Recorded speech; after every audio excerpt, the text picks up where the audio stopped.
Welcome to the module on listening and intervention skills. These are some of the most important skills to enhance as a peer educator. You became a peer ed because you want to help others better themselves and educate the Towson community on specific issues related to your group.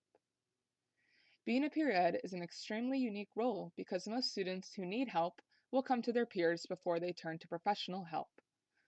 Why do people want to talk to peer eds? Students may be looking for connection, in need of information or resources. They may feel overwhelmed and or confused about something, and most important, in need of a non-judgmental ear. So what do people look for in a listener? What do you look for? Some of those skills include being empathetic, patient, attentive, and non-judgmental. It is important to balance giving feedback and being silent. Notice we did not say giving advice. Giving feedback is much different and often more valuable. As a peer ed, it's important to have the characteristics of a good listener. These include things such as using appropriate eye contact and facial expressions, having open body language, and using a quality tone and pitch for your voice. Reflecting, paraphrasing, and acknowledgement are great skills to practice. We will give you an example of each.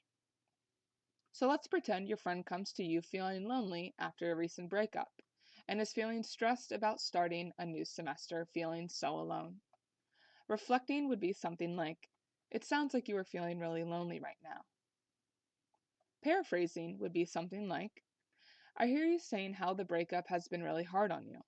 You sound scared to start a new semester by yourself." Acknowledgement would be something like, "Breakups are really tough. No one likes going through them, and they can really make you feel lonely." Notice that none of these skills included giving advice. Being an active listener is often harder than it may seem. So what gets in the way of being a good listener? Things like overtalking, giving advice, assuming things, having a lack of interest, distractions, and more. Let's discuss how to prepare to listen to a friend in need. First, listen to yourself. How are you feeling in the moment? If you were overwhelmed by your own stuff, it may be hard to be there for someone else. Next, remove those distractions. Put your phone away, turn off your music, and make this a time where you can be fully present for your friend. Silence can often be uncomfortable, and you may even think that you need to fill the gap to properly help. This is not the case. Sometimes people need that silence to think, gather their thoughts, or process their feelings. Your presence may be even more powerful than what you're saying. Think about that.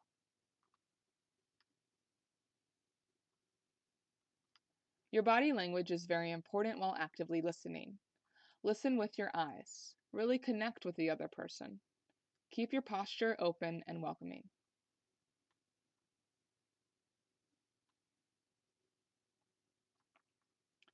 So how do we let the person know we are listening and not just spacing out? Inserting a paraphrase or reflective statement when appropriate. Just simply paraphrase what the person said. It acknowledges that you understand their thoughts and their feelings. As peer educators and friends, how do we know when we may need to intervene in a situation? Here are 4 common times where peer ed's intervention is important.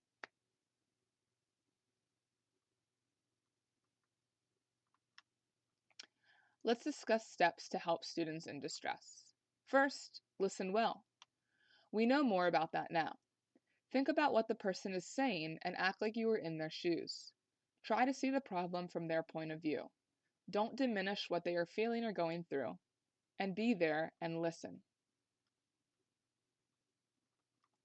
Next is to avoid giving advice. Often, we rush to give advice and solve problems for people because we genuinely love to help them. There are times where giving advice is not what needs to happen for many reasons.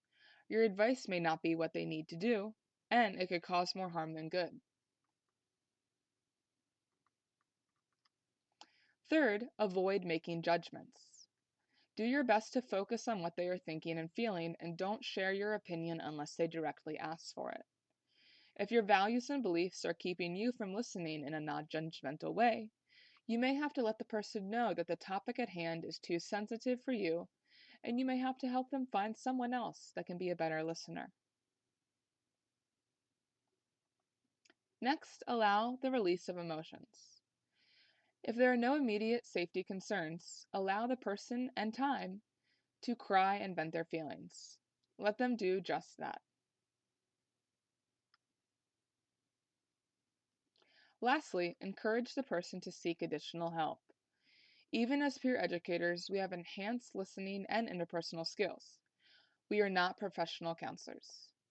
Recognize your limits and do not be afraid to share with your friend that seeking additional help would be beneficial.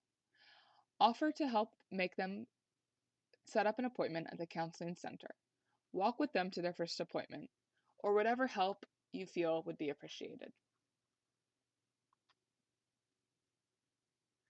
Take a moment to watch this empathy training video on YouTube.